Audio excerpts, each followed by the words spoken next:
The rhythmic clacking of train wheels against metal tracks was the only sound keeping me company as I stared at my reflection in the window. Dark circles shadowed my eyes, evidence of sleepless nights and silent tears.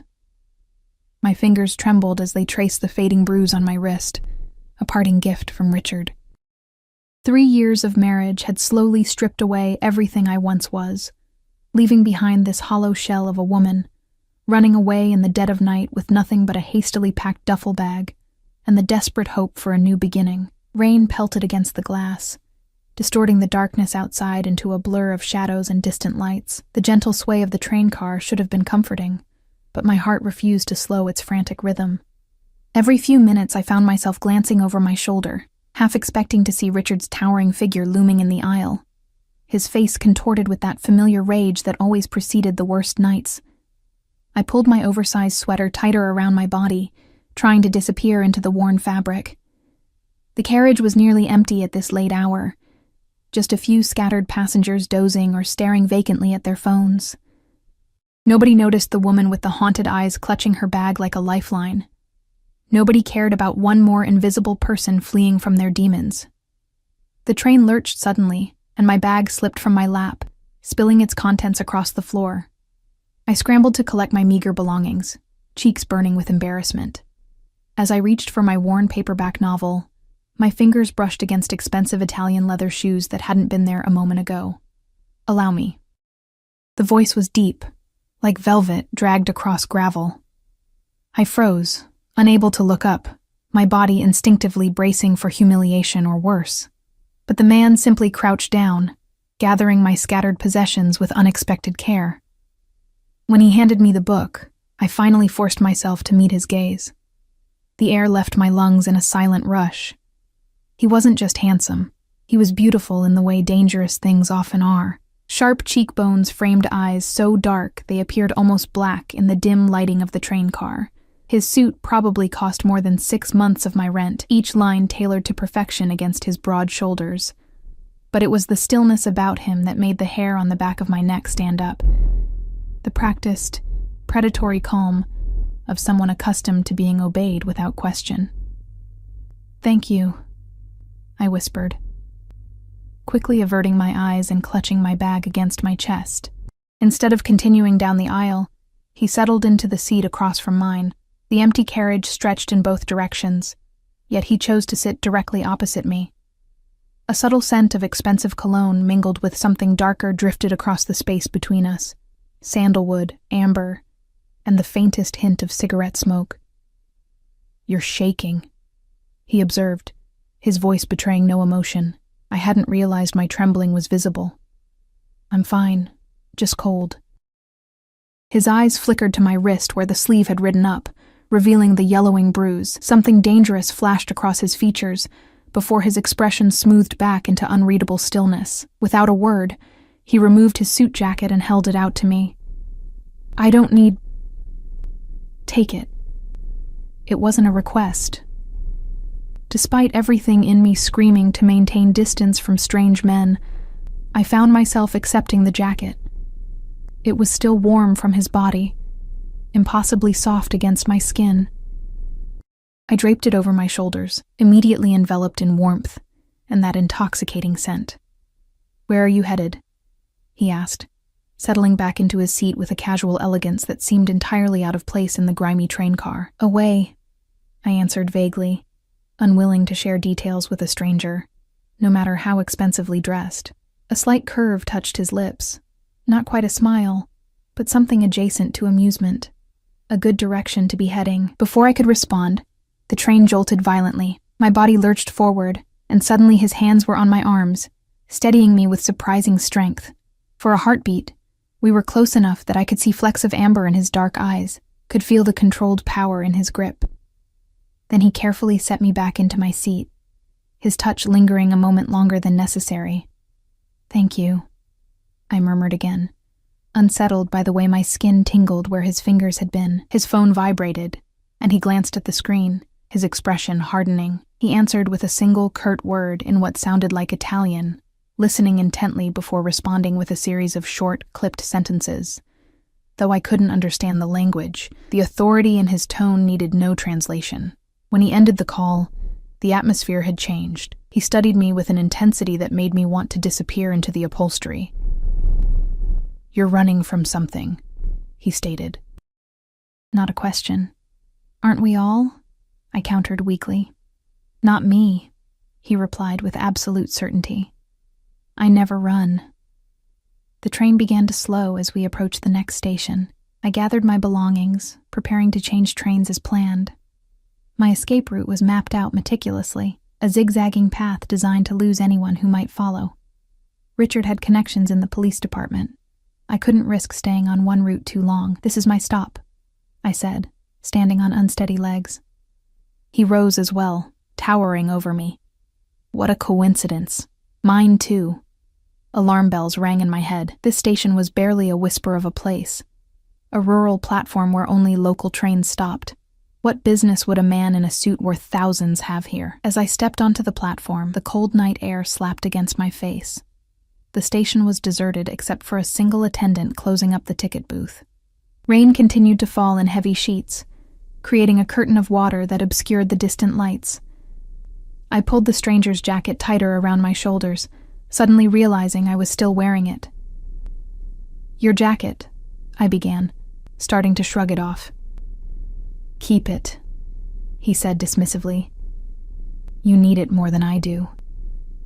I should have insisted, should have returned it and walked away. Instead, I clutched it closer, grateful for its warmth against the biting cold. "Thank you, Mr. Salvatore," he offered, dark eyes studying my reaction. Luca Salvatore. The name meant nothing to me then. If it had, perhaps I would have run in the opposite direction, regardless of the storm. "Elena," I responded, giving him the name I'd chosen for my new identity. Not a complete lie. It was my middle name, one Richard never used. Luca's lips curved into that same not-quite smile. "Elena," he repeated, as though testing the taste of my name. "It suits you." A sleek black car pulled up to the curb, seemingly materializing from nowhere. The driver, a broad-shouldered man with an expressionless face, stepped out and opened the rear door without a word. Luca turned to me, raindrops glistening in his dark hair. "Where are you staying tonight, Elena?" The question sent a chill down my spine that had nothing to do with the rain. "I have arrangements," I lied. In truth, I planned to take the next train to another small town, finding a motel that accepted cash and didn't ask questions. Luca's eyes narrowed slightly, and I had the unsettling feeling he could see right through my deception. "The next train isn't until morning. This area has nothing open at this hour." As if to emphasize his point, the station attendant locked the ticket booth and hurried to his car, leaving us alone on the platform. The realization of my miscalculation hit me with sickening clarity. In my haste to choose obscure connections, I'd stranded myself in the middle of nowhere in the dead of night. "I can give you a ride," Luca offered, gesturing to the waiting car. "No, thank you. I'll be fine." The words sounded hollow even to my own ears. Lightning flashed, illuminating his face, all sharp angles and intense focus. "You're stranded in a storm with nowhere to go. Your wrists suggest you're running from someone who hurt you. Your eyes haven't stopped scanning for threats since you got on that train. You're not fine, Elena." I took a step back, suddenly afraid. Not of him, exactly, but of his perception, the way he'd so easily peeled back my carefully constructed facade. "I don't get into cars with strange men," I said, trying to inject firmness into my trembling voice. "Smart policy," he conceded, then added, "but sometimes the devil you don't know is safer than the one you do." Before I could respond, my phone buzzed in my pocket. I pulled it out with shaking hands, blood turning to ice as Richard's name flashed on the screen. How? I'd been so careful. The burner phone was brand new, purchased with cash. The only person who had the number was my sister, and she would never... Luca plucked the phone from my grip before I could react. He glanced at the screen, then looked at me with newfound intensity. Without breaking eye contact, he answered the call and put it on speaker. "Who the fuck is this?" Richard's voice slurred through the speaker, thick with alcohol and rage. "Put my wife on the phone, now." My legs nearly buckled beneath me. Somehow, he'd found me. The nightmare wasn't over. It had barely begun. Luca's expression remained perfectly composed, but something deadly entered his eyes.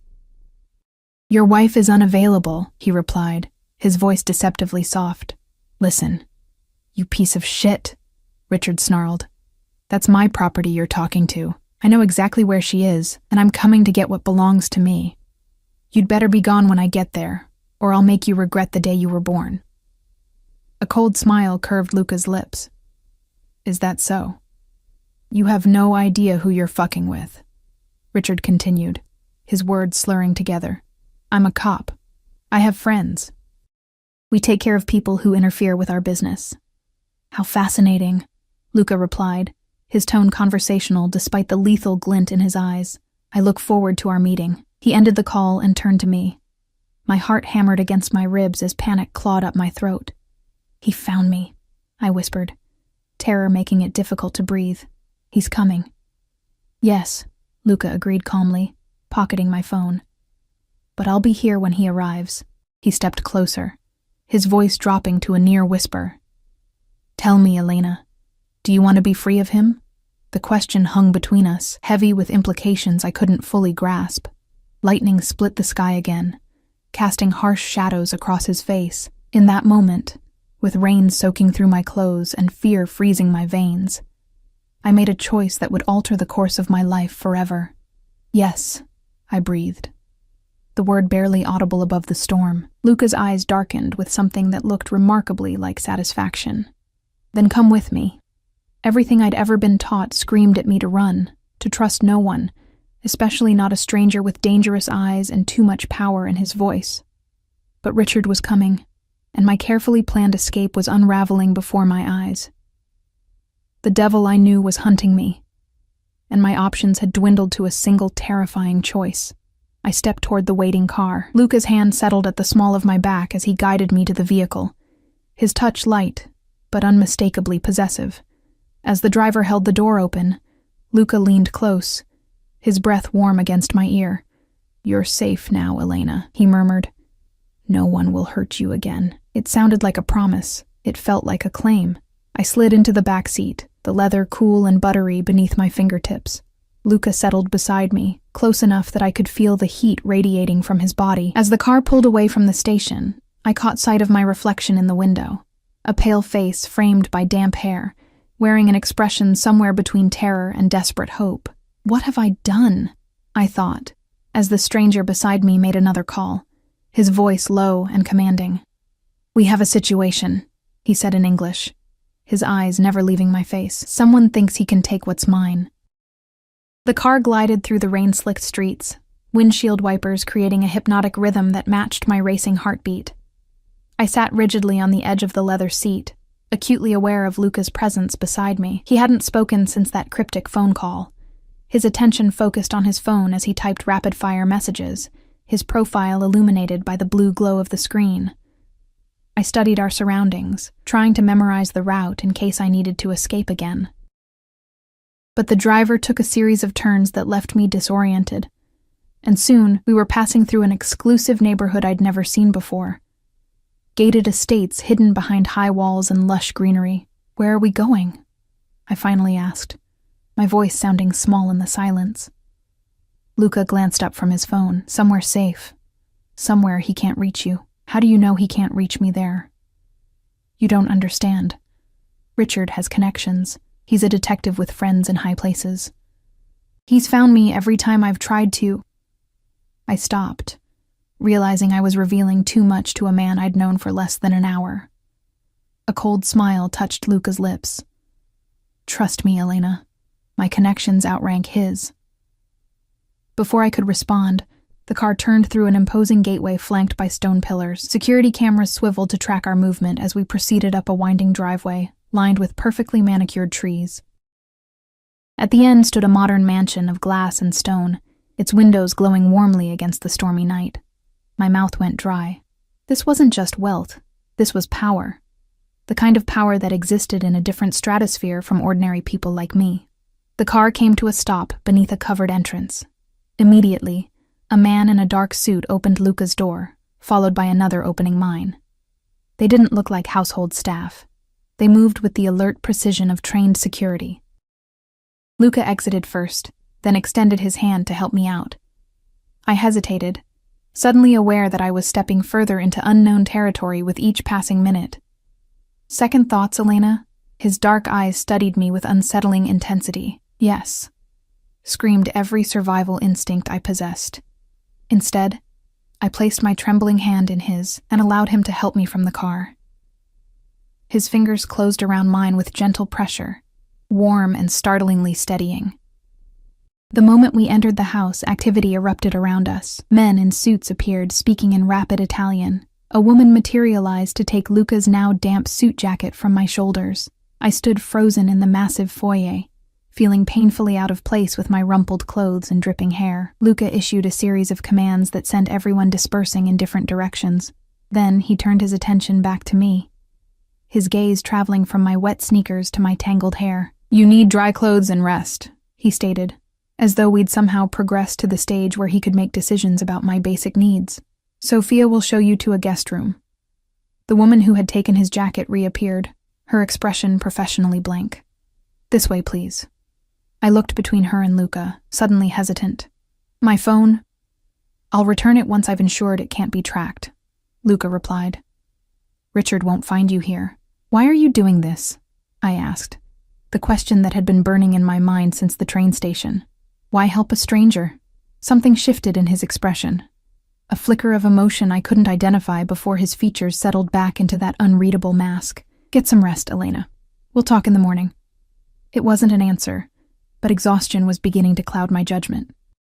I followed Sophia up a sweeping staircase to the second floor, where she led me to a guest suite larger than the entire apartment I'd shared with Richard. "The bathroom is through there," she said, indicating a door. "I'll bring you something to sleep in and leave it on the bed." "Is there anything specific you need?" I shook my head, overwhelmed by the luxury surrounding me.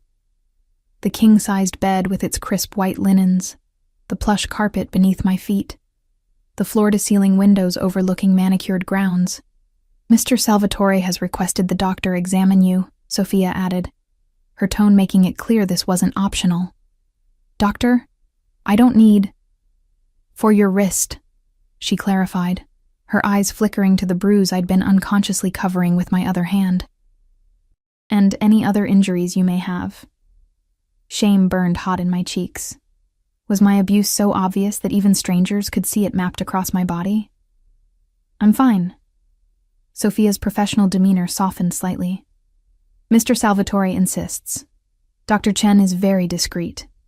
Before I could protest further, she excused herself to fetch the promised sleepwear, leaving me alone in the oppressive silence of luxury. I wandered to the window, watching raindrops race down the glass as the storm continued to rage. Somewhere out there, Richard was hunting for me, likely growing more furious by the minute. What would he do when he found me? Not if, but when. Richard always found me. I pressed my forehead against the cool glass, closing my eyes against the wave of hopelessness threatening to drown me. 3 times I'd tried to leave. 3 times he'd tracked me down and dragged me back, each return marked by escalating lessons about loyalty and obedience. A soft knock pulled me from my dark thoughts. I opened the door to find a petite Asian woman with a medical bag. "Ms. Elena, I'm Dr. Chen. May I come in?" Her gentle manner put me at ease as she examined my wrist and the other injuries I'd been hiding. The fading bruises along my ribs, the half-healed cut on my shoulder from being pushed into a door handle. She worked methodically, her touch clinical, but kind, asking few questions beyond what was necessary to assess my physical condition. "You have no broken bones," she finally said, packing away her equipment. "The bruising will fade in time. I'm more concerned about your weight and signs of malnutrition." She wrote something in a small notepad. "I'm recommending a specific diet to help rebuild your strength, and supplements to address several deficiencies." I nodded numbly, too tired to argue or explain that careful control of my food had been one of Richard's favorite methods of maintaining dominance. "Doctor." Chen hesitated at the door. "Ms. Elena, if you need to speak with someone about your experiences, I can recommend several excellent therapists." "Thank you," I replied automatically. though we both knew I wouldn't be staying long enough to establish a therapeutic relationship. After she left, I showered, letting the scalding water wash away the grime of travel and fear. Sophia had left silk pajamas on the bed, obscenely expensive-looking things that felt like liquid against my skin. I slipped between sheets that probably cost more than a month's salary at my former job and expected to lie awake, analyzing escape routes and contingency plans. Instead, exhaustion claimed me instantly, dragging me into a dreamless void. I woke with a strangled gasp, disoriented by unfamiliar surroundings. Sunlight streamed through partially opened curtains, illuminating a room I didn't recognize. For one terrifying moment, I thought Richard had found me again, had taken me to some new place to ensure I couldn't escape. Then the events of the previous night came flooding back. The train, the stranger, the rainy platform, and the choice I'd made. I sat up slowly, muscles aching from tension and days of travel. A glance at the bedside clock showed it was nearly noon. I'd slept for over 12 hours. Beside the clock sat a tray with a covered plate, a glass of juice, and a small paper cup containing what appeared to be vitamins. My stomach growled loudly, reminding me that I'd barely eaten in the past 48 hours. I removed the silver cover to find a simple but perfect omelet, fresh fruit, and whole grain toast. As I ate, I noticed a small note propped against the juice glass. Clothing in the closet. Join me in the study when you're ready. LS. The closet revealed an array of women's clothing in exactly my size. Jeans, blouses, sweaters, even underwear and bras with tags still attached. The intrusion this represented should have horrified me, but after years with Richard, I'd grown numb to such violations of privacy. At least these clothes were beautiful and practical, not the revealing outfits Richard preferred me in for easier access. I selected jeans and a soft blue sweater, comforted by their weight after months of being forced to wear dresses. My reflection in the bathroom mirror was startling. The dark circles under my eyes had faded, and my face looked less haunted after a night of uninterrupted sleep. After dressing, I ventured cautiously into the hallway, unsure where to find this study I was meant to visit. A security guard stationed at the end of the corridor straightened when he saw me. "Ms. Elena," he acknowledged with a nod. "I'll escort you to Mr. Salvatore." The house was even more impressive by daylight, a masterpiece of modern architecture with soaring ceilings, minimalist decor, and artwork that looked museum-worthy. We descended the staircase and crossed the main floor to a wing that seemed more private. The guard knocked once on a heavy wooden door, then opened it without waiting for a response. "Ms. Elena is here, sir." Luca sat behind an imposing desk, phone pressed to his ear as he spoke in rapid Italian. He gestured for me to enter, dark eyes tracking my movement as I stepped hesitantly into the room. With a few curt words, he ended his call and focused his full attention on me. "You look better," he observed, rising from his chair. "Did you sleep well?" I nodded, suddenly nervous in his presence. In daylight, Luca Salvatore was no less intimidating, perhaps even more so. His tailored shirt emphasized broad shoulders and a physique that spoke of disciplined strength. The stubble that had shadowed his jaw last night was gone, leaving his features sharper, more defined. "Thank you for the clothes," I said, wrapping my arms around my middle. "And the room. And dinner. I should go." "Go where, Elena?" He moved around the desk, leaning against its edge. "Back to your husband?" The word husband triggered an involuntary flinch. "Ex-husband. Or he will be, once the divorce is finalized." Luca's expression darkened. "Does he know that?" I filed the papers 3 times. He tore them up 3 times. My voice sounded distant, detached, as though I were discussing someone else's life. The last time, he broke my wrist and told me the only way I'd leave our marriage was in a body bag. Something dangerous flashed across Luca's features before he controlled it. "And the police?" A bitter laugh escaped me before I could stop it. "Richard is the police. His partners, his superiors, they all look the other way. One even told me I should be grateful to have a husband who cares enough to keep me in line." Luca went very still, the kind of stillness that preceded violence. "I see. He moved to a sideboard and poured amber liquid into 2 crystal tumblers, offering one to me. I accepted it with trembling fingers, the scent of expensive whiskey filling my nostrils. "I had my people look into your situation," he said, swirling the liquid in his glass. "Richard Caldwell, detective with Metro PD's organized crime unit, known for excessive force complaints that mysteriously disappear. Married to Elena Margaret Caldwell, former teacher, no employment for the past 2 years." Hearing my life condensed to these clinical facts made my throat tighten. "You investigated me." Luca took a measured sip of his whiskey. "I investigate everyone who enters my life, however temporarily." "Why? Who are you that you can access police records and personal information so easily? Why would you care about a stranger on a train?" He studied me with those unfathomable dark eyes. "Let's say I have a particular dislike for men who abuse their power, especially those who wear badges while doing so." It wasn't a real answer, and we both knew it. But before I could press further, the door opened, and one of Luca's security team entered. "Sir, we have confirmation. Caldwell is actively searching. He's accessed traffic cameras and has flagged her description in the system." My blood turned to ice. Richard was using police resources to hunt me down. Again. It was exactly what I'd feared. "Has he made any progress?" Luca asked calmly.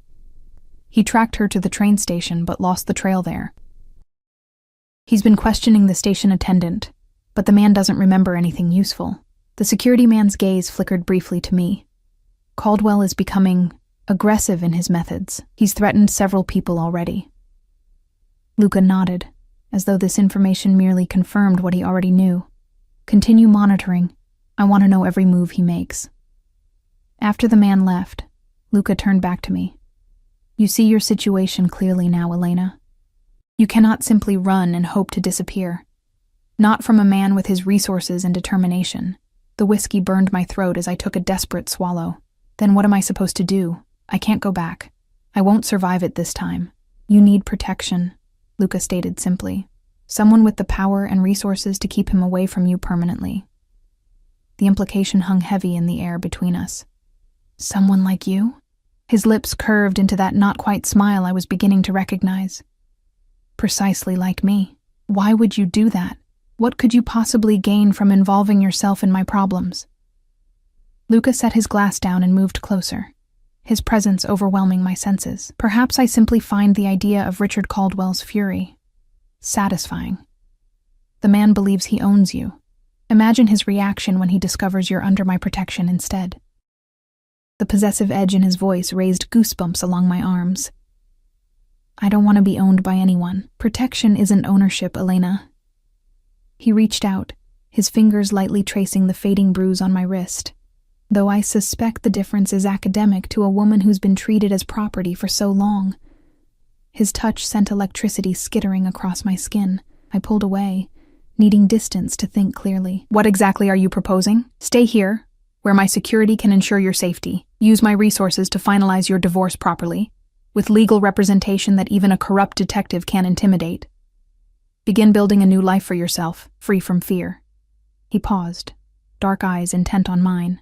"In exchange, I ask only for your trust." It sounded too good to be true, because it was.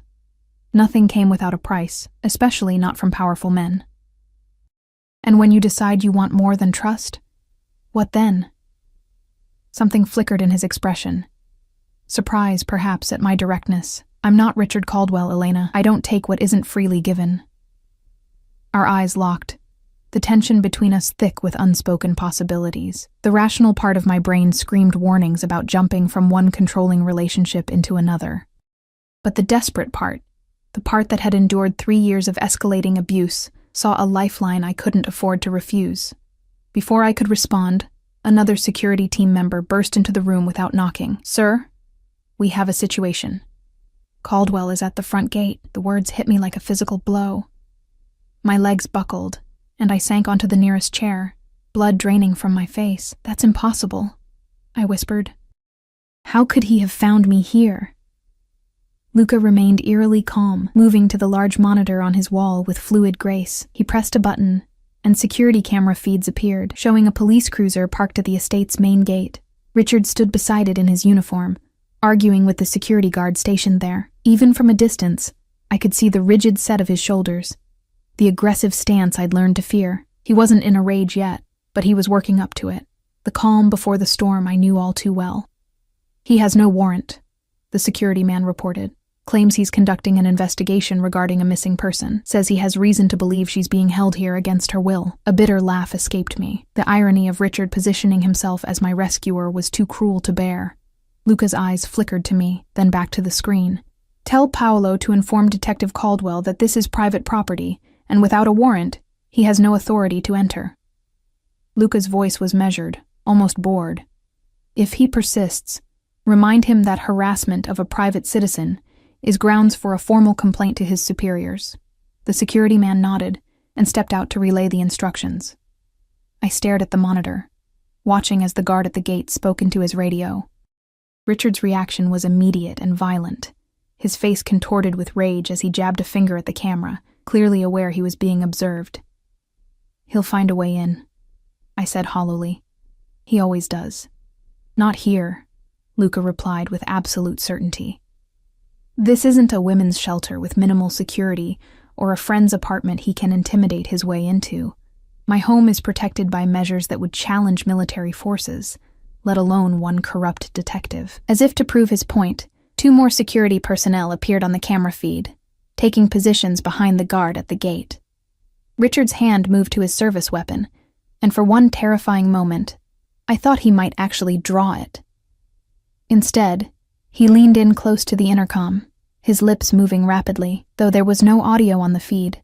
I could read the threat in every line of his body. "What is he saying?" Luca asked. "He's promising to destroy anyone who gets between us," I translated without hesitation, having heard similar threats countless times. "He's saying I'm mentally unstable, that I need medication and supervision, that I'm a danger to myself." My voice cracked. It's what he always says, his justification for controlling every aspect of my life. Luca's expression didn't change, but the temperature in the room seemed to drop several degrees. He pressed another button on the console.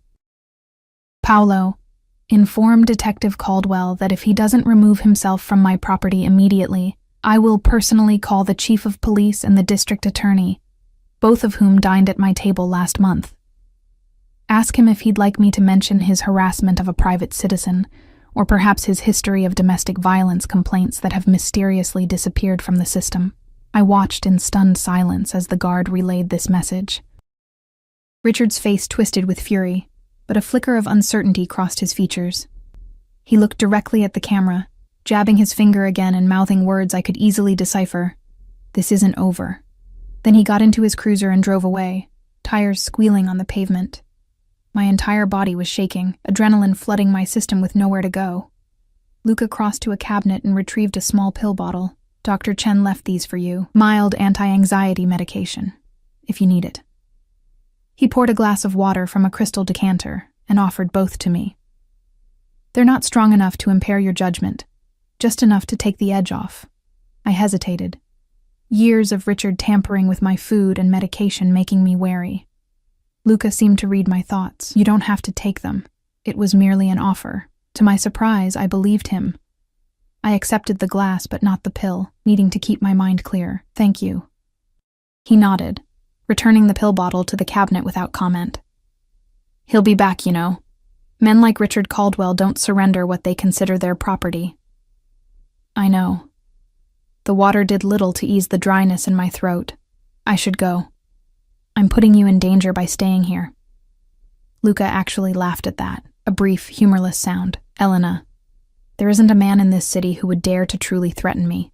Badge or no badge." The absolute conviction in his voice raised the question I'd been avoiding since the moment he sat across from me on that train. "Who are you, really?" He studied me for a long moment, as though deciding how much truth to share. "I have business interests across several industries.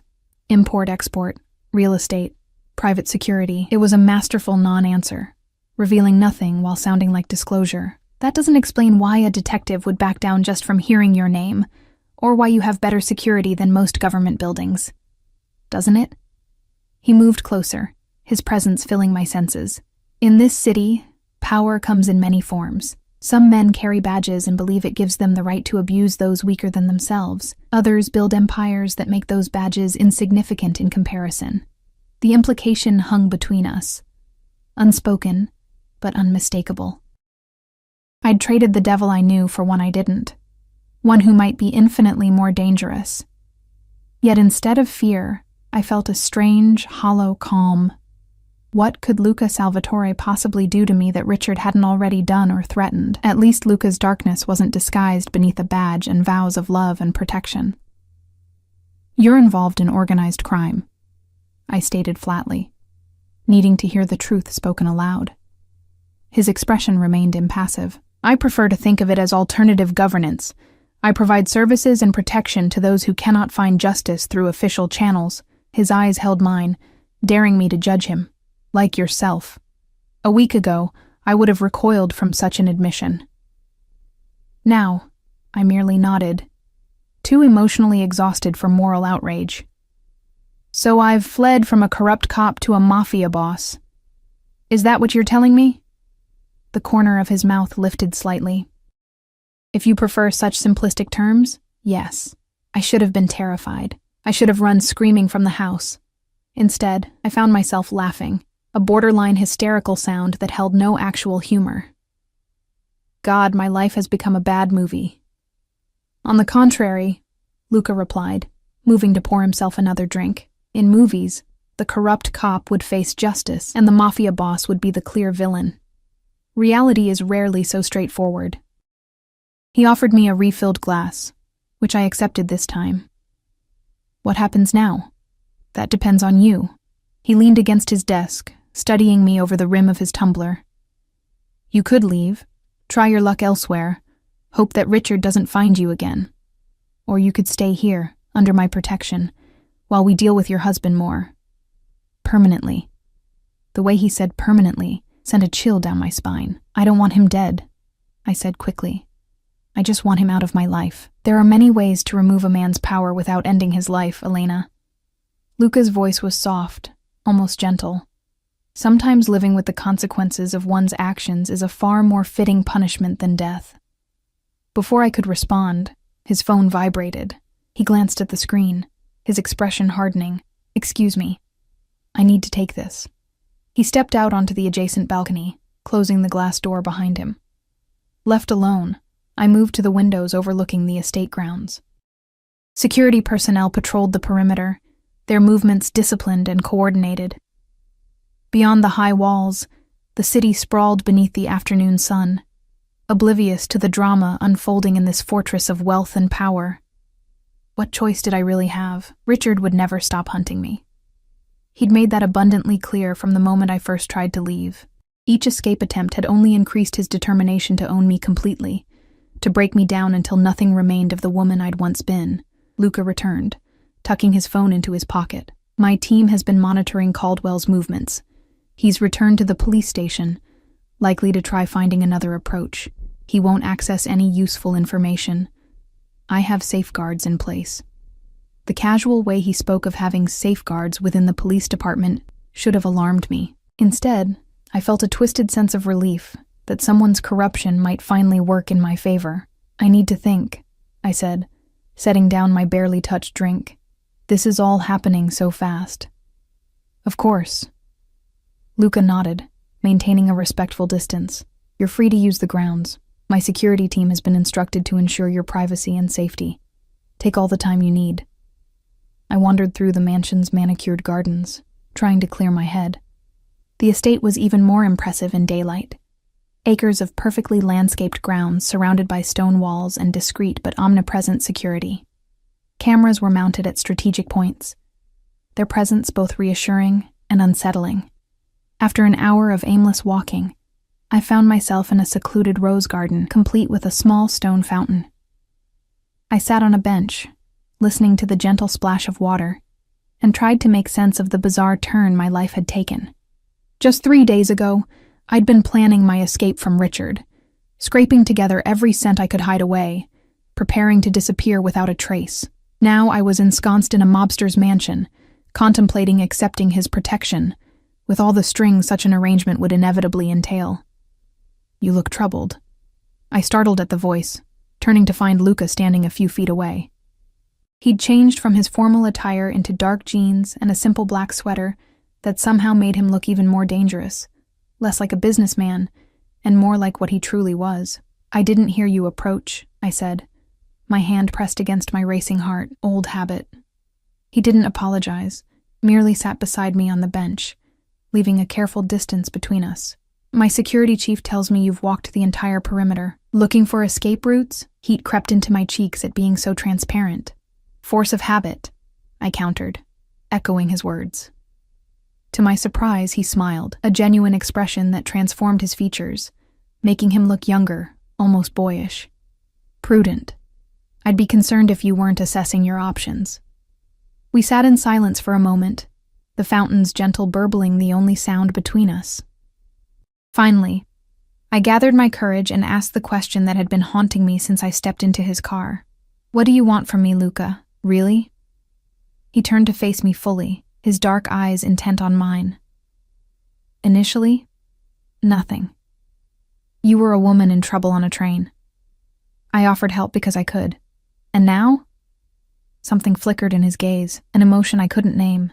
"Now I find myself invested in your situation, in ensuring Richard Caldwell never hurts you again." "Why?" I pressed. "I'm nobody to you, just a stranger with problems you don't need." Luca was quiet for so long I thought he might not answer. When he finally spoke, his voice was lower, tinged with something that sounded almost like vulnerability. "6 years ago, my sister was involved with a man who treated her as Richard treats you. We didn't know until it was too late. By the time I found out, she was in the hospital with injuries that," he paused, a muscle ticking in his jaw. "She didn't survive them." The confession hung in the air between us, raw and unexpected. "I'm sorry," I whispered, understanding blooming like a dark flower. The man responsible was connected, a politician's son. He walked away without consequences. Luca's eyes had gone distant, focused on painful memories. That was before I had the power I have now, before I understood that justice rarely comes through official channels for people like us. "So I'm what? Your chance at redemption? A substitute for the sister you couldn't save?" The words came out harsher than I intended. His gaze snapped back to me, sharp with intensity. "No. You are yourself, Elena. Your situation reminded me of hers. But my offer of protection isn't about atonement." He leaned closer, his voice dropping. "It's about preventing another tragedy at the hands of a man who believes he's above consequences." I wanted to believe him, desperately. But years with Richard had taught me that men's motivations were rarely as noble as they claimed, especially when it came to saving women. "If I accept your protection," I said carefully, "what would that mean? What would be expected of me?" "Your safety," he replied without hesitation. "That you allow my security team to do their job. That you work with the lawyers I provide to legally free yourself from your marriage. Beyond that?" He shrugged. "Nothing you don't freely choose to give." It sounded too simple, too easy. "And when it's over? When Richard is dealt with and the divorce is final, then you decide what comes next. Stay, go, rebuild your life however you wish." His eyes held mine, unwavering. "I'm offering protection, Elena, not ownership." The distinction felt important to him, perhaps because of his sister's experience, perhaps for reasons of his own. Either way, it resonated with something broken inside me, something that had been yearning for autonomy for so long. "I need guarantees," I said, surprised by my own boldness. "Written agreements about the terms of this arrangement. And I need to know exactly what you plan to do about Richard." Respect flickered across Luca's features. "Of course. I'll have my lawyers draw up whatever documents would make you feel secure. As for Richard," his expression darkened. "I plan to use evidence of his corruption and abuse to destroy his career and reputation, to ensure he loses everything he values, just as he tried to do to you. Not violence," I insisted. "I won't have more blood on my hands." Luca's eyebrow rose slightly. "More?" The slip made my heart stutter. I hadn't told anyone, not even my sister. The last time Richard hurt me, it was bad. Worse than before. I thought he might actually kill me. My voice dropped to a whisper. "I hit him with a lamp. hard enough that I could run. He was bleeding when I left. I don't know how badly he was injured. Understanding dawned in Luca's eyes. That's why you were so frightened on the train. You thought you might have seriously hurt him. I nodded, shame burning hot in my cheeks. I've called hospitals in the area trying to see if he was admitted. He wasn't. But the guilt is crushing. Elena. Luca's voice was gentle but firm. You acted in self-defense. Whatever happened to him, he brought it upon himself. That doesn't make it right, I whispered. No, he agreed, but it makes it necessary. He reached out slowly, telegraphing his movement, and covered my trembling hand with his. You survived. Never apologize for that. His palm was warm against my skin, the touch grounding rather than threatening. To my surprise, I didn't flinch away. I'll stay, I said finally. At least until we can be sure Richard is no longer a threat. Luca nodded, something like satisfaction flickering across his features. A wise decision. As we walked back toward the house, his hand rested lightly at the small of my back. Not controlling, but protective. It should have reminded me of Richard's possessive touches, should have triggered alarm bells and the desperate need to flee. Instead, it felt like the first step on a new and dangerous path, one that might lead to freedom, or to an entirely different kind of cage. The next few days passed in a strange bubble of luxury and tension. True to his word, Luca arranged for legal representation. A stern-faced woman named Marlene Harding, who specialized in high-profile divorces and had a reputation for ruthlessness that made even judges wary. Your husband has created quite the paper trail, she informed me during our first meeting in Luca's study. Financial records showing control of your accounts, medical records documenting accidents that align perfectly with periods when you attempted to assert independence, text messages to your family and friends that were actually sent from his phone, not yours. She looked up from her tablet, eyes sharp with professional rage. He was methodical in his isolation and control techniques. That works in our favor now. I sat perfectly still, hyper-aware of Luca's presence by the window, his back to us as he gazed out at the grounds, giving the illusion of privacy while remaining very much part of the conversation. We have enough for a restraining order, Marlene continued. Not just the standard variety. I'm filing for an emergency protective order that includes electronic monitoring. If he comes within 500 feet of you, his supervisors will be notified immediately. He is a supervisor, I pointed out quietly. His precinct captain plays poker with him every Thursday, which is why we're filing in Judge Abernathy's court, not Judge Wilson's. Abernathy has a particular dislike for officers who abuse their position. Her lips thinned into a satisfied smile. And a particular respect for Mr. Salvatore. At this, Luca turned slightly, his profile sharp against the afternoon light. Judge Abernathy values his privacy during his monthly visits to certain establishments I happen to own. Nothing improper, merely an arrangement of mutual convenience. The casual reference to what was clearly blackmail material should have disturbed me. Instead, I felt a perverse satisfaction that Richard would finally face opposition he couldn't intimidate or corrupt. What about the divorce itself? I asked, forcing myself to focus on practical matters.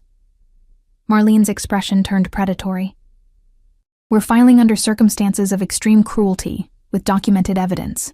I've already submitted requests for financial discovery. Your husband has been hiding assets. A cabin in the mountains, a boat, several accounts you weren't aware of. Given his pattern of abuse and financial control, we'll be seeking not just equitable division, but punitive damages. For the first time in years, I felt a flicker of hope that I might actually escape the nightmare my marriage had become.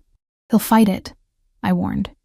He'll claim I'm unstable, that I'm having an affair, that I stole from him.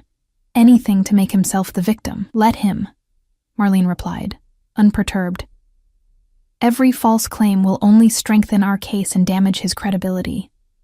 After the lawyer left, Luca joined me on the sofa, maintaining a respectful distance that I'd come to appreciate. Unlike Richard, who'd used physical proximity as a form of control, crowding me, touching me without permission, monitoring my reactions, Luca seemed acutely aware of personal space, always giving me room to breathe. Your thoughts? He asked, dark eyes studying my expression. It feels unreal, I admitted. Like I'm watching someone else's life unfold. 3 days ago, I was running with nothing but a duffel bag and dwindling cash. Now I have a high-powered attorney and evidence I didn't even know existed. You had the evidence, Luca corrected gently. What you lacked were the resources to access and utilize it effectively. Resources you just happened to have in abundance, I observed, a question lurking beneath the statement. A slight smile touched his lips. Precisely. I hesitated, then voiced the concern that had been growing since Marlene's visit. These favors, the lawyer, the judge, the evidence gathering, they come with expectations. I'm not naive enough to think otherwise. Luca considered me for a long moment. Do you know what I value above all else, Elena? The question caught me off guard. Power, control, loyalty, honesty, he replied simply. In my world, a person's word is often the only true currency. Lie to me, and no amount of money or service can redeem the breach of trust. He leaned forward slightly, his gaze intense. So let me be honest with you. Yes, I have expectations. I expect you to be forthright about your intentions and needs. I expect you to follow security protocols that keep both you and my people safe. I expect you to work with Marlene to free yourself legally from Richard's control. And in return, I pressed. In return, I offer protection, resources, and respect for your autonomy. His voice dropped lower. What develops beyond that baseline is entirely up to you. The implication hung in the air between us, neither acknowledged nor denied. I'd felt the tension growing over the past days. The way his eyes lingered when he thought I wasn't looking. The careful distance he maintained that somehow only emphasized the magnetic pull between us. I should get some rest, I said finally, rising from the sofa on unsteady legs. It's been a long day. Luca stood as well, ever the gentleman. Of course. Security has been doubled tonight, given the filing of the protective order. You can sleep peacefully. I'd almost reached the door when his voice stopped me. Elena. I turned, heart inexplicably racing. Whatever you might think, whatever Richard may have conditioned you to believe, you are not an obligation or a charity case to me. His eyes held mine with unsettling intensity. You are a woman of remarkable strength, who survived years of systematic abuse without losing your essential self. That is rare and worthy of admiration. The unexpected praise left me speechless, a flush spreading across my cheeks. I managed a nod before escaping to the sanctuary of my guest suite, his words echoing in my mind long after I'd closed the door. A week passed in this strange new reality. Marlene's legal machinery ground forward with terrifying efficiency, each day bringing new developments in my case against Richard. The protective order was granted, financial accounts frozen pending investigation, and preliminary divorce hearings scheduled with remarkable speed. Through it all, Richard escalated his efforts to reach me. He left raging voicemails on my new secure phone, alternating between threats and tearful pleas for reconciliation. The same cycle of abuse and love bombing I'd endured for years. He sent flowers to every hospital in the city, knowing I'd once worked as a teacher's aide in a children's ward. He even tried to enlist my estranged mother, who predictably took his side and called to berate me for throwing away a good man over a few arguments. Each attempt was documented by Luca's security team and added to the growing legal case against him. His behavior became increasingly erratic as his control slipped away, exactly as I'd feared, and exactly as Luca had predicted. Men like Richard define themselves through power over others, Luca observed one evening as we shared dinner in the estate's smaller, more intimate dining room. When that power is threatened, they become dangerous, but also careless. Each public outburst, each documented threat strengthens our position. I pushed the excellent sea base around my plate, appetite diminished by the day's events. Richard had been placed on administrative leave pending investigation into his conduct, a development that would only fuel his rage. I'm worried about what he'll do when he reaches the breaking point, I admitted. He has nothing to lose now. Luca studied me across the table, candlelight casting shadows across his angular features. Over the past week, I'd begun to read his expressions better.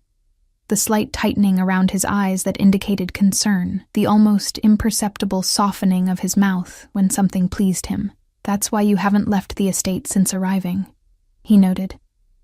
Not because you feel imprisoned here, but because you fear what awaits outside these walls. The observation was uncomfortably accurate. Though Luca had made it clear I was free to come and go as I pleased, with security escorts for my protection, I'd chosen to remain within the safety of the compound. Is it that obvious? I asked, setting down my fork. To me, yes. A hint of that rare smile touched his lips. I've become something of an expert in your expressions, Elena. The admission sent a wave of warmth through me that had nothing to do with the excellent wine. Over these days of shared meals and careful conversations, something had shifted between us. The initial wariness had given way to a tentative trust, and beneath that, a current of attraction neither of us acknowledged openly. Tomorrow, Luca said, changing the subject. Marlene will need you to review your statement before the hearing. After that, I thought you might like to visit the City Gallery's new exhibition. One of the artists featured is a personal friend. I nearly dropped my wine glass. Leave the estate? Is that safe? With proper precautions, yes. His expression remained calm, but I detected a hint of determination beneath. Richard cannot control your movements indefinitely, Elena. Confining yourself here only gives him another form of power over you. He was right, of course.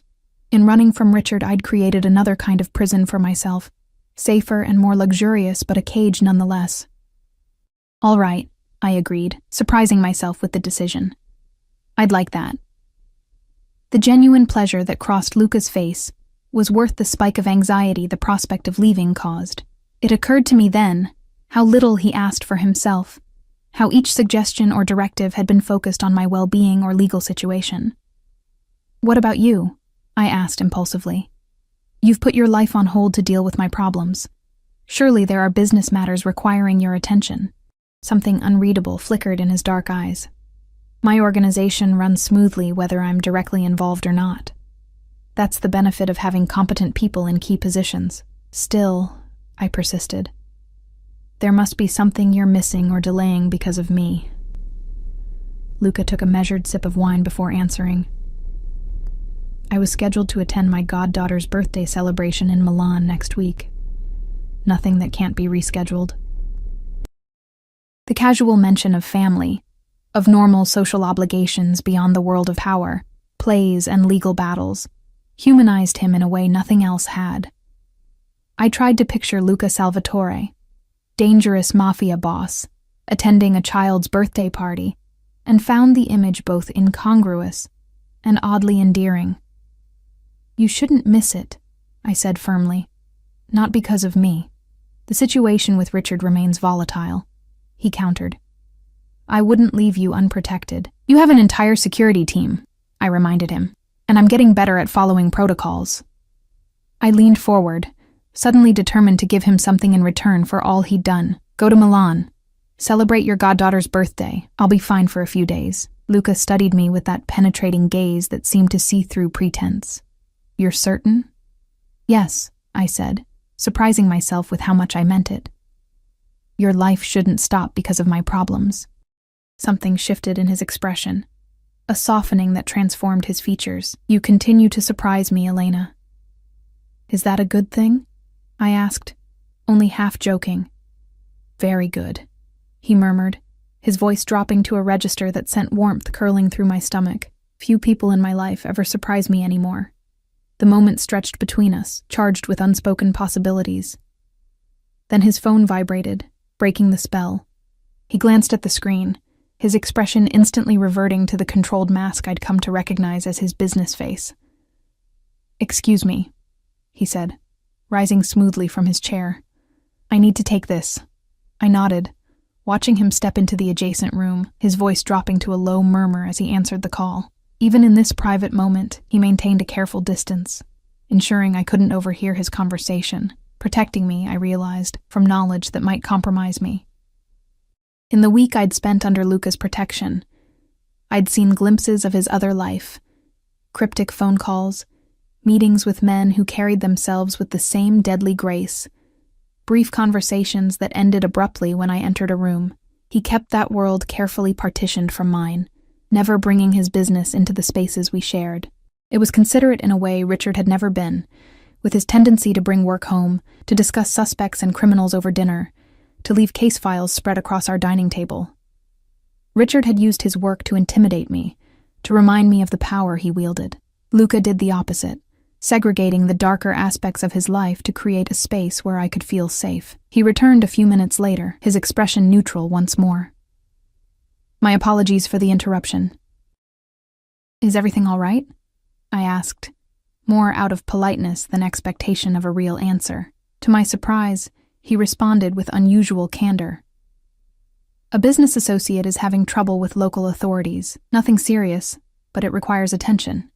The kind of attention that would be better discussed in person, I suggested. In Milan, perhaps, while you're there for your goddaughter's party. Luca's eyebrow rose slightly. You're very perceptive. I shrugged, attempting nonchalance. I was married to a detective. I learned to read between lines, a skill that serves you well. He resumed his seat, studying me with renewed interest.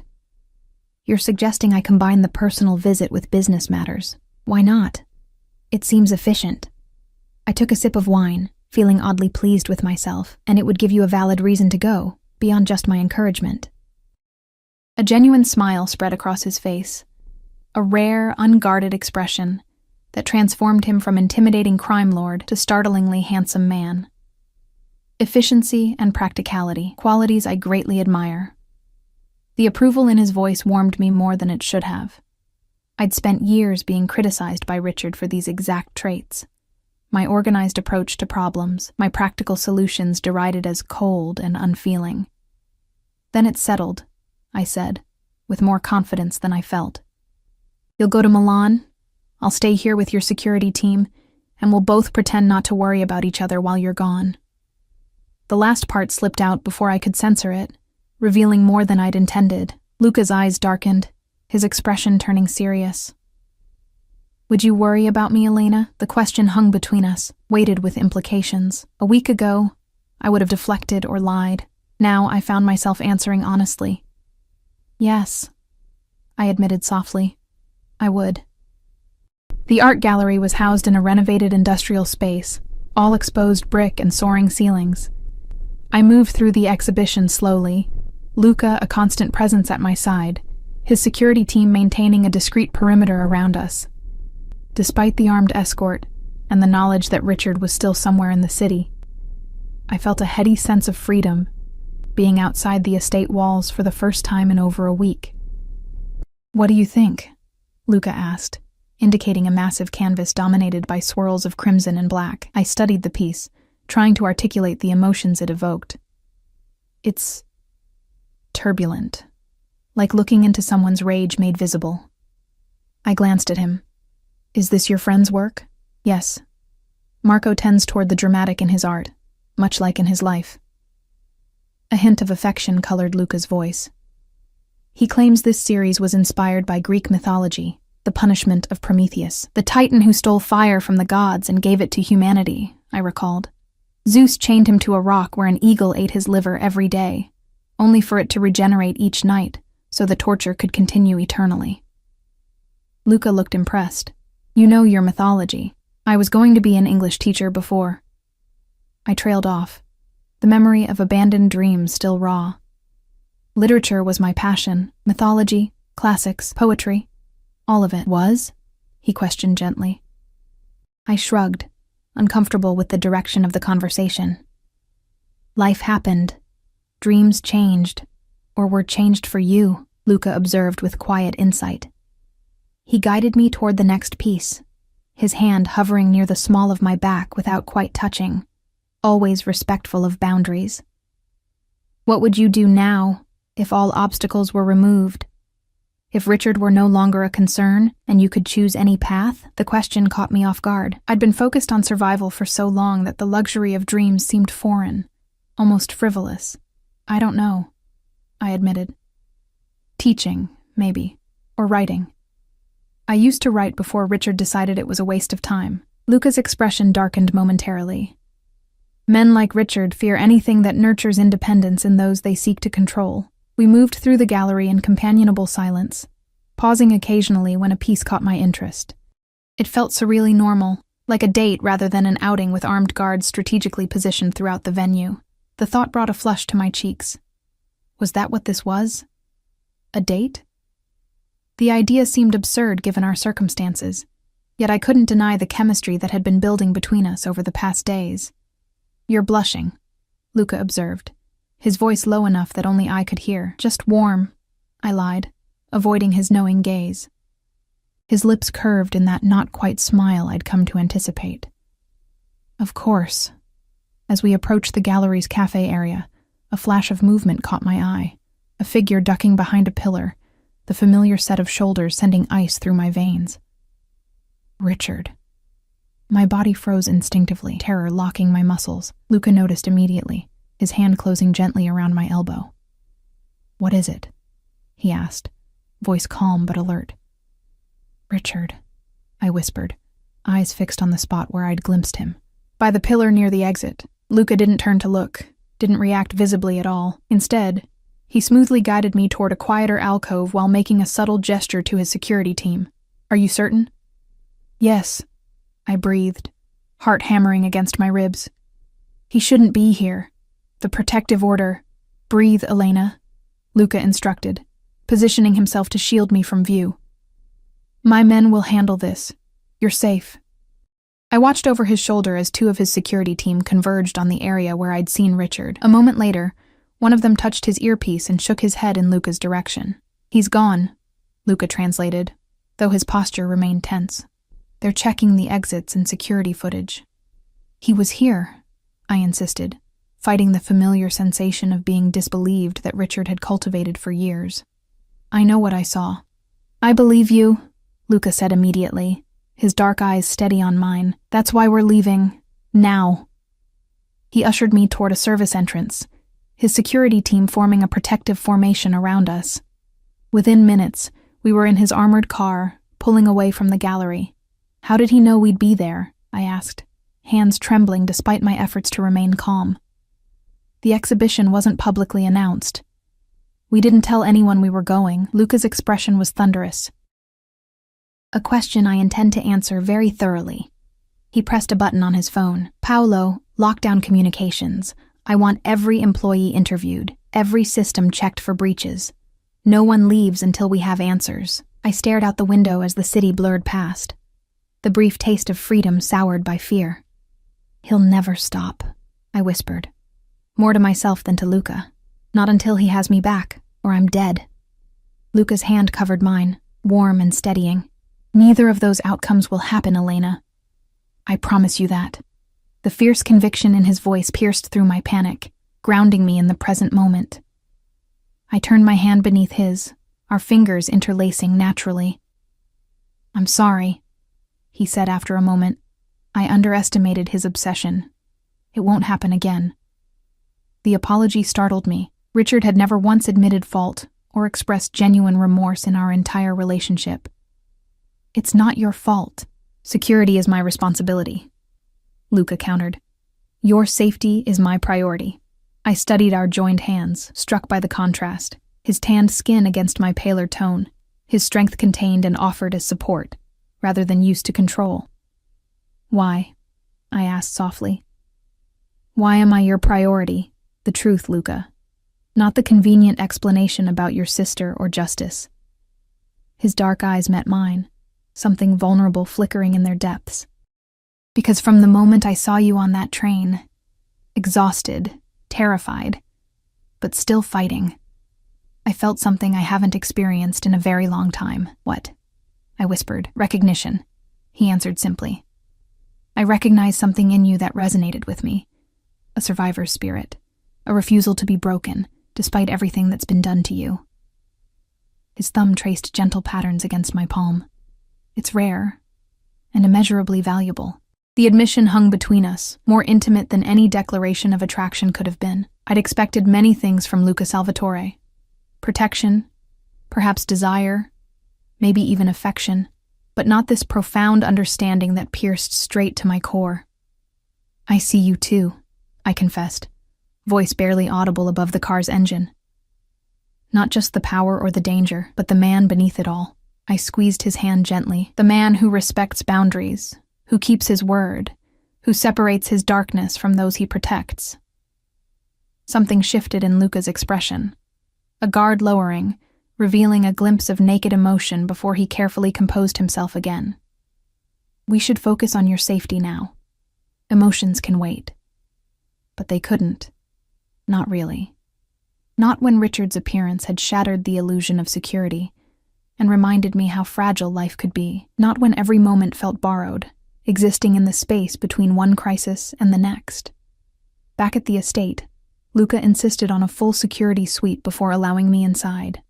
His team moved with military precision, checking every room, every potential entry point. I waited in the car, watching his commanding presence as he directed the operation, struck by the contrast between his controlled power and Richard's explosive rage.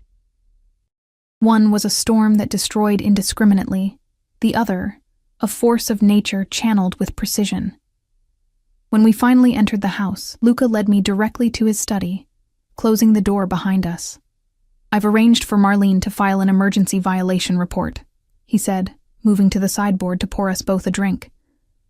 "With evidence from the gallery's security cameras, Richard will face consequences for breaching the protective order." I accepted the glass he offered, needing the burn of alcohol to steady my nerves. "He's a cop, Luca. He's been evading consequences his entire career." "Not anymore." Luca's voice hardened, not with me involved. The determination in his expression should have frightened me. This was a man accustomed to solving problems through means the law didn't sanction. Instead, I felt a complicated mixture of gratitude and something deeper, more dangerous. "You're still planning to go to Milan," I stated, noticing the travel documents on his desk. Luca hesitated. "Under the circumstances, perhaps it would be better to—" "No," I interrupted firmly. "You should go. Your goddaughter is expecting you." "Elena?" "I'll be fine," I insisted. "Your security team is more than capable. And after today, I'm perfectly content to stay within the estate until you return." I managed a weak smile. "Besides, Richard's violated the order now. He'll be dealing with the fallout for at least a few days." Luca studied me, clearly conflicted. 3 days, he finally said. "I'll be gone for exactly 3 days, with the jet ready to return immediately if needed." I nodded, relieved he wasn't canceling his plans because of me. 3 days is nothing. I've survived much worse for much longer. His expression softened, something like admiration flickering in his dark eyes. "Your resilience continues to astonish me." The compliment warmed me in ways I wasn't ready to examine too closely. I finished my drink, setting the glass down carefully. "I should rest. It's been an eventful day." Luca nodded, but made no move to open the door. "Elena?" he began, then paused, seeming uncharacteristically uncertain. "When I return from Milan, perhaps we should discuss the nature of our arrangement." My heartbeat quickened. "What about it?" "It's evolving beyond its original parameters," he said carefully. "I think we both feel it. The acknowledgement of the tension between us, the growing attraction neither of us had voiced, hung in the air like an electric charge. I should have been cautious, should have remembered all the ways Richard had used my emotions against me. Instead, I found myself stepping closer to Luca, drawn by something more powerful than fear.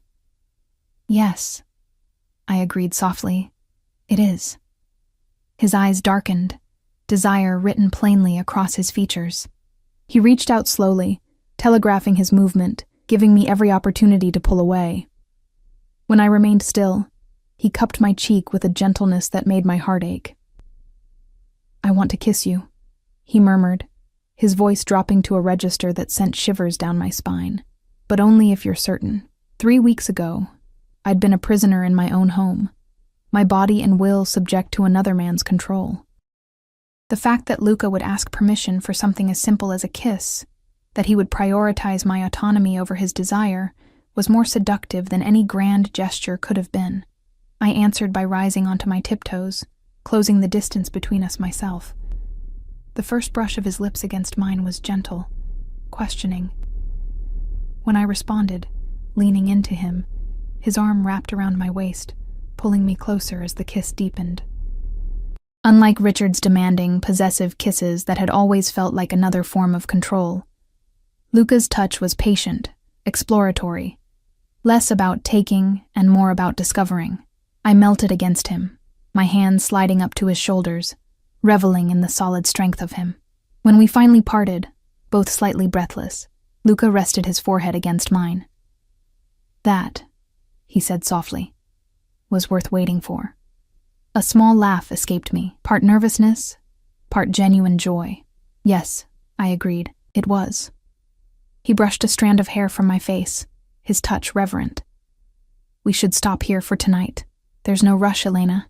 When I return from Milan, we'll have time to explore this properly." The restraint in his voice, the careful consideration for my emotional state after the day's turmoil, only increased my growing feelings for him. This man, who commanded an empire in the shadows, who could take whatever he wanted by force or threat, was choosing to move at my pace, to prioritize my comfort over his desires. 3 days, I reminded him, reluctantly stepping back. Not a day longer. His smile was slow and full of promise. Not a minute longer than necessary. The first day without Luca passed in a strange bubble of luxury and tension. I spent most of it in the library, losing myself in books I hadn't had the luxury of reading during my marriage. Richard had monitored my reading material, claiming certain novels gave me ideas that made me difficult. In Luca's extensive collection, I found treasures I'd been denied for years: feminist literature, poetry, classics I'd studied in college and then been forced to abandon. The second day brought news from Marlene.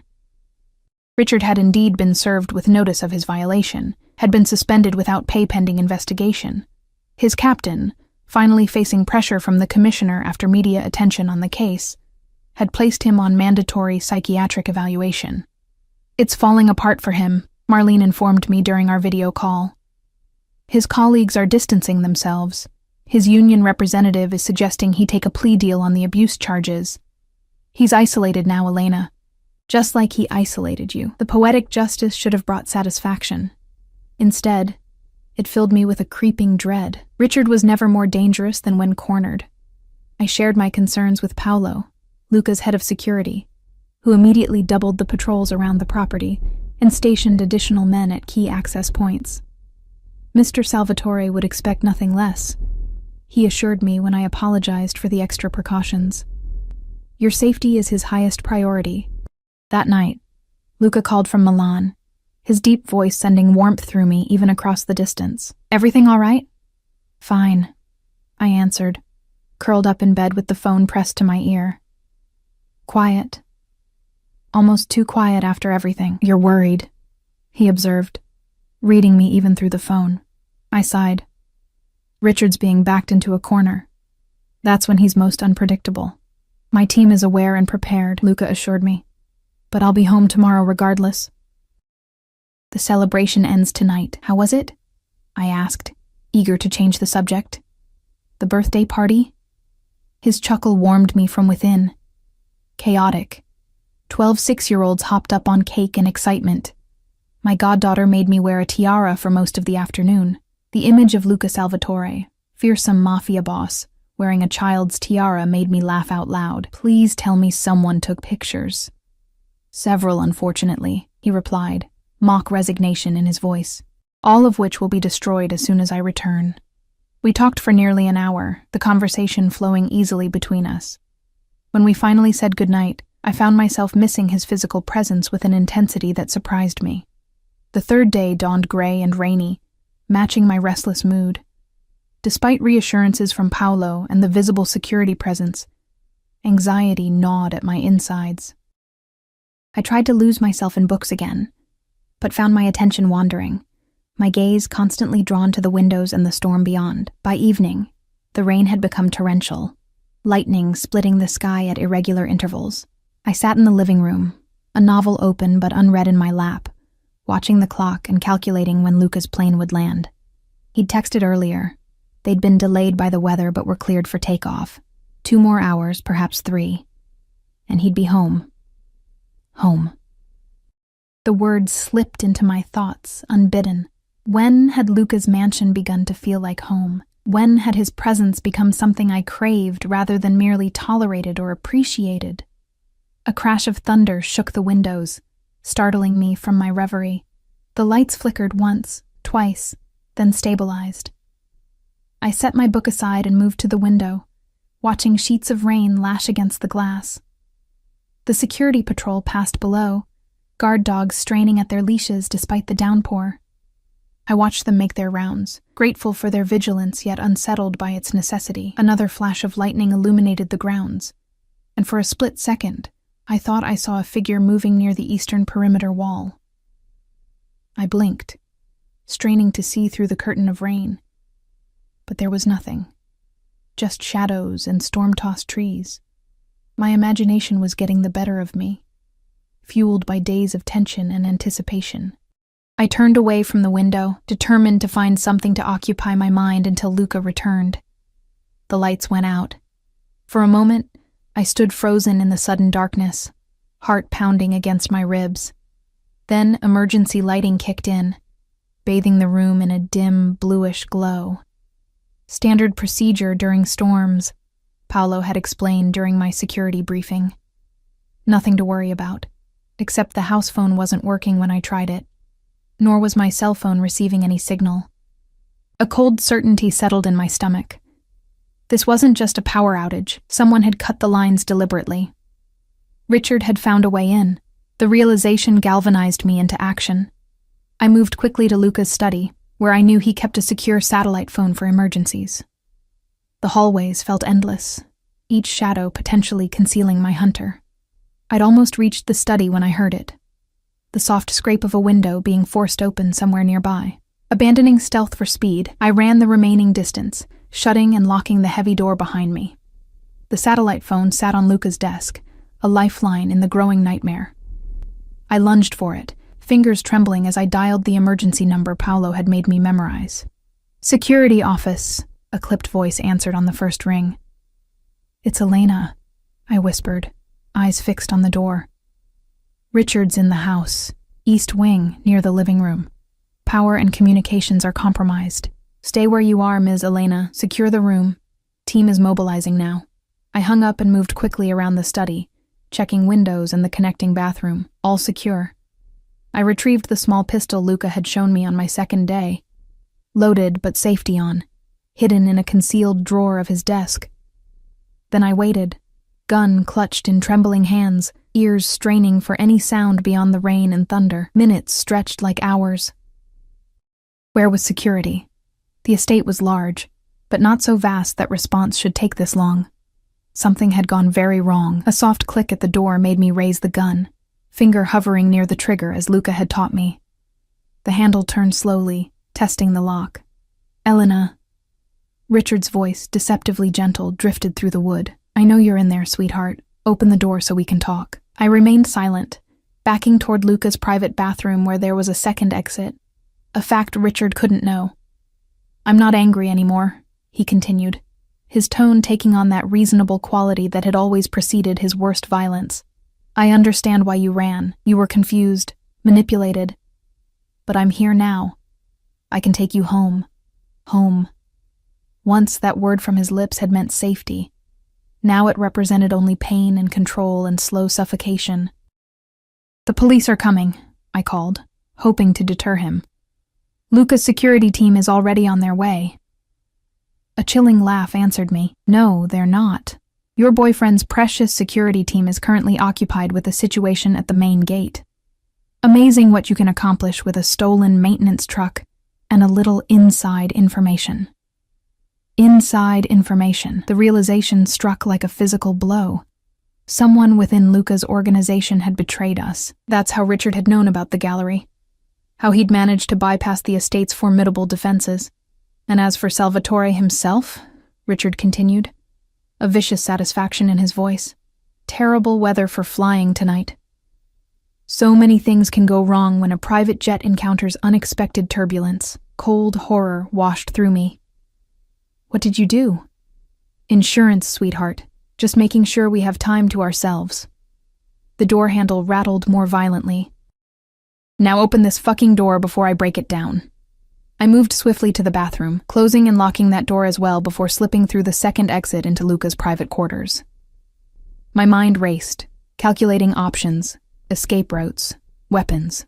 Richard knew the main security team was diverted, but he couldn't know about the secondary team Luca had mentioned, the ones who remained inside the house at all times, unless the betrayal went deeper than we'd realized. The sound of splintering wood echoed from the study, Richard breaking through the main door. I had minutes, perhaps less. I moved through Luca's bedroom toward the hidden panic room he'd shown me during my security orientation. 3 steps across the closet, panel behind the suits, fingerprint scanner disguised as a thermostat control.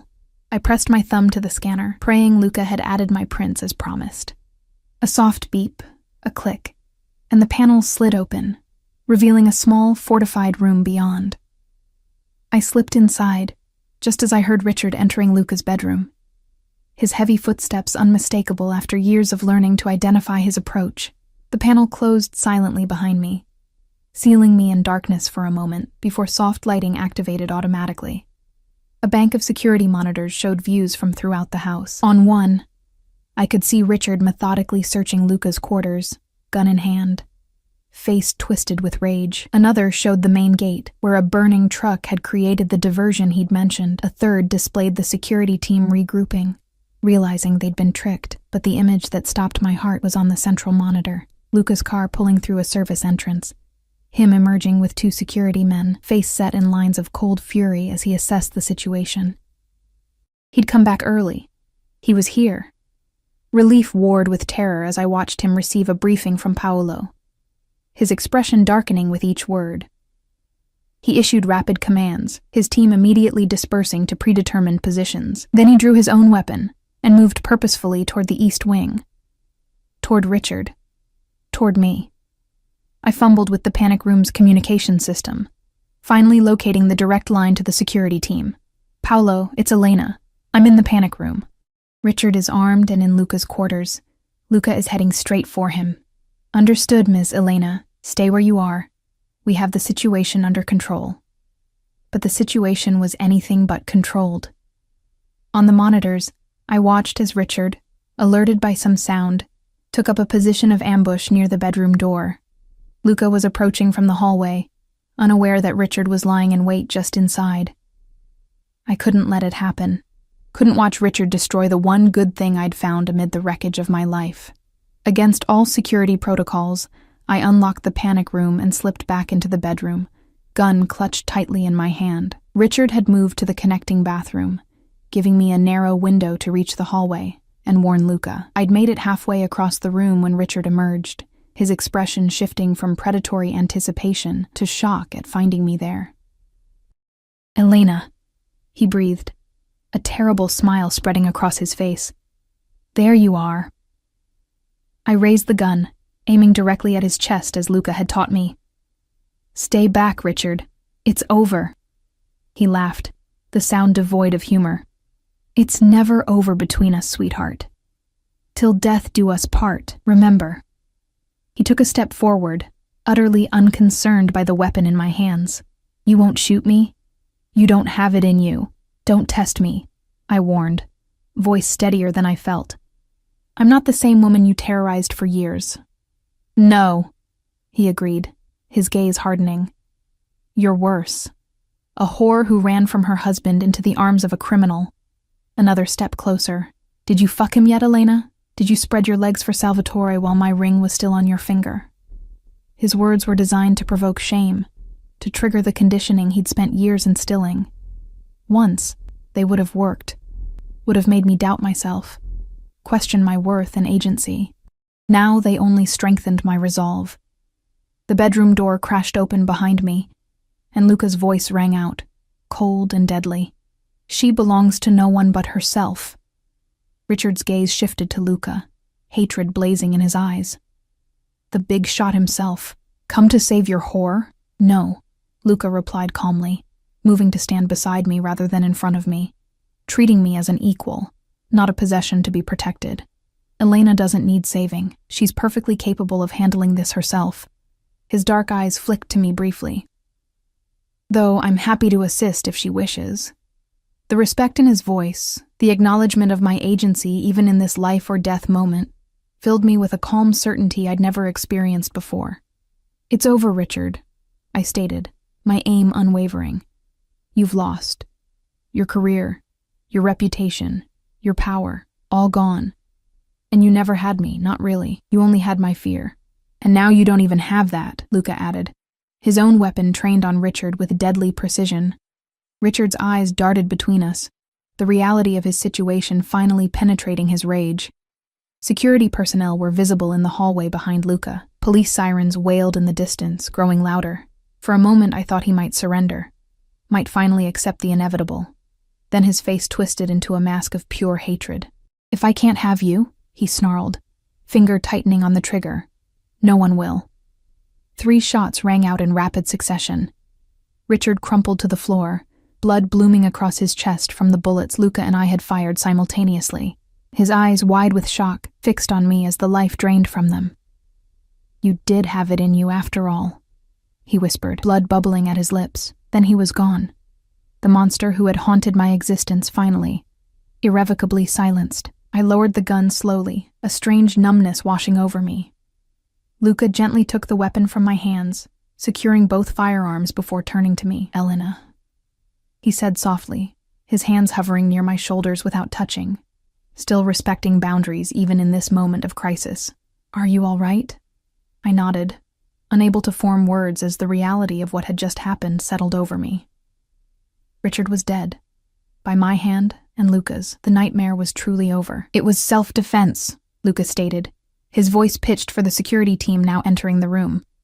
"Multiple witnesses saw him aim first. The gun is his service weapon, discharged by him when he broke into my home and threatened us. Is that clear?"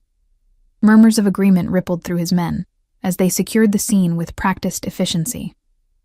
Luca finally touched me, his hand warm against my cheek. "Let's get you somewhere quiet," he suggested gently. "The police will need statements, but that can wait a few minutes." I allowed him to guide me from the room, away from Richard's body and the blood staining Luca's expensive carpet. We ended up in a small sitting room I'd never seen before, tucked away in a quiet corner of the house. "You came back early," I said numbly, the first words I'd spoken since the shooting. "I felt uneasy," Luca admitted, pouring me a glass of water. "Something didn't feel right. I've learned to trust those instincts." I accepted the water gratefully, my throat parched from fear and adrenaline. "He said someone gave him information. Someone inside your organization." Luca's expression darkened. "I know. The breach has been identified and addressed." I didn't ask what addressed meant. Some questions were better left unasked in Luca's world. "Richard said something about your plane," I continued, the fear I'd felt at his threat still fresh. "He implied he'd arranged some kind of sabotage." "An empty threat," Luca assured me.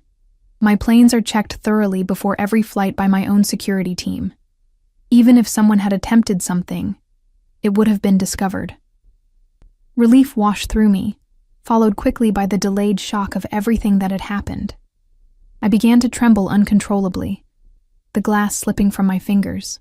Luca caught it smoothly before it could shatter, setting it aside before taking my ice-cold hands in his. "It's over, Elena," he said softly, his dark eyes holding mine. "Truly over.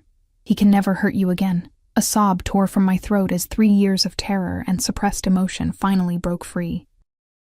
Luca gathered me against his chest, his arms strong and secure around me as I wept. For the woman I'd been before Richard, for the years lost to fear, for the future I could now claim without looking over my shoulder. "I killed him," I whispered against Luca's shirt. "I actually pulled the trigger. To save your life," Luca reminded me gently. "And perhaps mine as well. There is no guilt in that, Elena, only justice." I pulled back slightly to look up at him, finding no judgment in his gaze, only understanding and something deeper, warmer. "What happens now?" "Now," Luca said, brushing tears from my cheek with his thumb, "you begin the life you were meant to have. Free from fear, free from control. Whatever that life looks like, whatever you wish it to be. And you?" I asked, heart beating faster. "Where do you fit in that life?" A rare, genuine smile touched his lips. "Wherever you want me, Elena. For as long as you want me."